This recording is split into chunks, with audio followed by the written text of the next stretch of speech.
Куче или волк? Тоа е прашањето кое што ни се врти во глава од вчера. Ветеринари од АХВ утврдуваат, па денеска конечно ќе дознаеме за заловеното животно во Козле.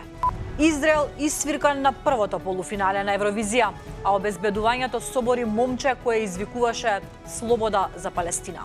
Се затвора паркингот покрај Рамстор мол, затоа што на неговото место ќе се гради зграда. А во меѓувреме Европската Унија воведува единствен билет за патување со воз.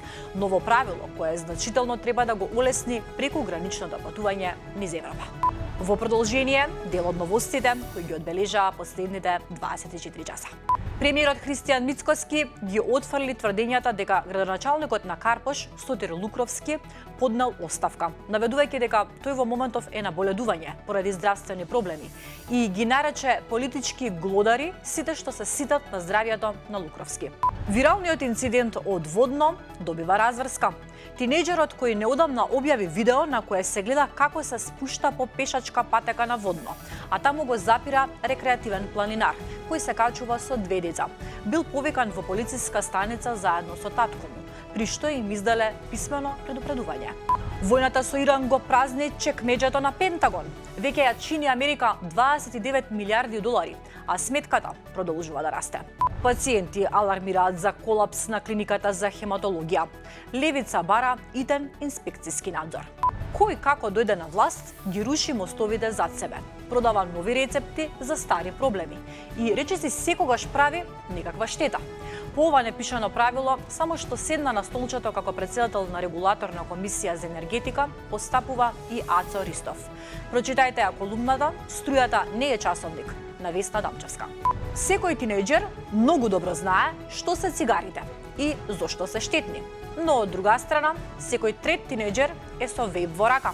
Се повеќе докази покажуваат дека електронските цигари и никотинските врекички носат здравствени ризици. Какви? Прочитајте од Хари Кацановски. Поранешен министер за земјоделство и вице-премиер задолжен за борба против корупцијата, Љупчо Николовски, се огласи по информациите дека против него се води предмет и дека бил повикан на информативен разговор во полициска станица. Тој тврди дека станува збор за монтиран случај. Охрид. Неколку карпи се одронија од ридот и паднаа на патот кон селото Радожда, при што за малку беше избегната сериозна трагедија. Инцидентот се случил пред 2 дена на една од најфреквентните патни делници кон селото, каде секојдневно поминуваат десетици возила и жители. За среќа, нема повредени. Официјално, Лино Червар ќе го враќа Пелистер на шампионскиот трон. Од сега плаќања во евра од и кон Србија во рамките на СЕПА. Тоа во пракса значи побрзи и поефикасни прекугранични плаќања. Страшно невреме ја погоди Турција, 12 повредени во поплавите во Самсун. Автомобили однесени од вода, поплавени домови и локали, жители извлекувани од службите. Поројните дождови предизвикаа животозагрозувачки поплави. Арапи се тепаа со палки на дербито во Саудиска Арабија.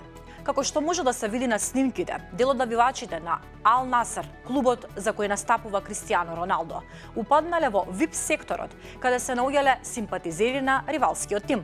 Наместо спортска атмосфера се дувале турканици, жестоки расправи, а во пресметката се користеа и палки. Нова провокација од Трамп.